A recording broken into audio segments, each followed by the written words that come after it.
bocil SD ini mengintip ibu kepala sekolah di ruangannya. Menyadari hal itu, ibu kepala sekolah mempersilahkannya masuk lalu menanyakan apa yang dia bawa untuknya hari ini. Namun bocah ini menjawab dia tak membawa apa-apa. Lalu dia bercerita kalau tetangganya dilamar hari ini. Dia bertanya mengapa melamar. Rupanya melamar adalah langkah pertama sebelum menikah. Lalu bocil ini bertanya, apakah dia harus melamar ibu kepala sekolah? Ibu ini mengatakan kalau dia sudah mulai kelewatan dan akan menelpon orang tuanya. Tapi bocil ini malah menjawab, gak usah repot-repot bu, biarlah lamaran diwakilkan oleh kakaknya yang sekolah di sini juga. Karena kesal meladeninya, akhirnya ibu ini memberikannya pensil baru yang membuatnya senang dan pergi kembali ke kelasnya. Di rumah, dia menceritakan bocil nakal kepada ayahnya. Namun ayahnya bilang hal itu mengingatkan bocil tersebut akan dirinya semasa kecil yang selalu keras kepala dan berpendirian teguh. Keesokan harinya, selepas pulang jalan pagi, membangunkan ayahnya yang masih tertidur pulas. Namun ayahnya tak bergeming, lalu mendatanginya dan memegang tangannya.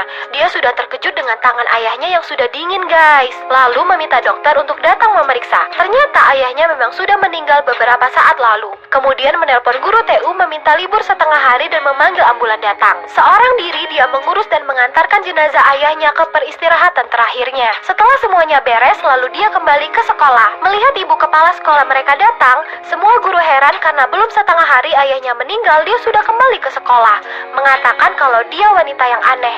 Seorang guru senior kemudian mendatangi ruangannya. Melihat ibu kepala sekolah ini berpura-pura tegar, dia pun datang memegang tangannya.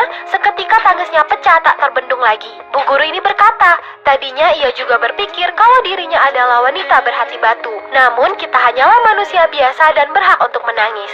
Wah, kok jadi sedih. Ujian nasional segera dimulai. Para siswa mulai mengerjakan soal ujian mereka. Namun puluhan siswa putus sekolah yang diluluskan oleh ibu kepala sekolah belum menerima lembar soal ujian mereka. Rupanya pimpinan sekolah swasta saingan mereka menyuap oknum dinas pendidikan agar para siswa tersebut tak dapat mengikuti ujian. Menantunya mengabarkan kalau semua telah diurus. Ibu kepala sekolah pun cemas dengan melihat para muridnya. Namun tiba-tiba seorang pengawas ujian datang dan meminta maaf telah datang terlambat. Lalu memulai ujian nasional mereka hari itu. Pemilik sekolah swasta yang mengetahui hal itu kembali marah karena rencana mereka kembali gagal. Rupanya, sehari sebelumnya, ibu kepala sekolah mengetahui rencana licik yang akan dilakukan pimpinan sekolah swasta ini guys. Lalu dia menelpon seorang politisi yang merupakan wali murid di sekolahnya. Kemudian meminta tolong kepadanya untuk berbicara dengan menteri agar anak-anak didiknya bisa mengikuti ujian nasional mereka. Namun mereka tak berhenti di situ saja. Rupanya mereka menuntut ibu kepala sekolah ke pengadilan karena telah dianggap menyalahi peraturan.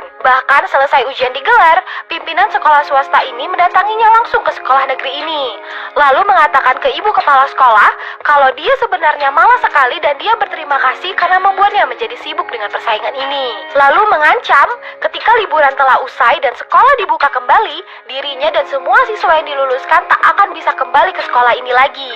Kemudian dia pergi dengan mobil mewahnya. Sehari sebelum pengumuman ujian, dia datang ke sekolah, namun dia kaget melihat pagar sekolah terbuka. Apa